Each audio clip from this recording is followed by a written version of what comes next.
আজ যাচ্ছি আমার একটা বান্ধবীর বিয়েতে। ওর বাড়িটা ছিল আমাদের পাড়াতেই। তাই আমরা ফ্যামিলির সবাই সেখানে ইনভাইট ছিলাম।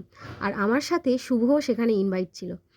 শুভ ক্যামেরার সামনে আসতে খুব একটা পছন্দ করে না, তাই ওর সাথে আমার কোনো ভিডিও ক্লিপ নেওয়া হয়নি। এখানে এসে আমার অনেক পুরনো বান্ধবীদের সাথে দেখা হয়ে যায়, তাই মুহূর্তগুলোকে একটু ফ্রেমবন্দি করে নিয়ে চলে আসি স্টার্টারে।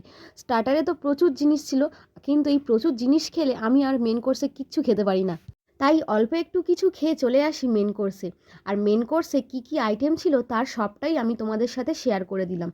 মেন কোর্সের প্রত্যেকটা জিনিসের স্বাদ ছিল অতুলনীয়, বিশেষত মাটনটা, কারণ ওটা তো আমার সবথেকে বেশি ফেভারিট। তো যাই হোক, ওর বিয়েটা আমি দেখবো ভেবেছিলাম, কিন্তু ওর বিয়েটা ছিল রাত 11টায়। আর ওই দিন পড়েছিল প্রচণ্ড ঠান্ডা, তাই অত রাত পর্যন্ত জেগে থাকাটা আমার পক্ষে আর সম্ভব হচ্ছিল না। তো আমরা এখন খাওয়া দাওয়া করে বাড়ি ফিরি।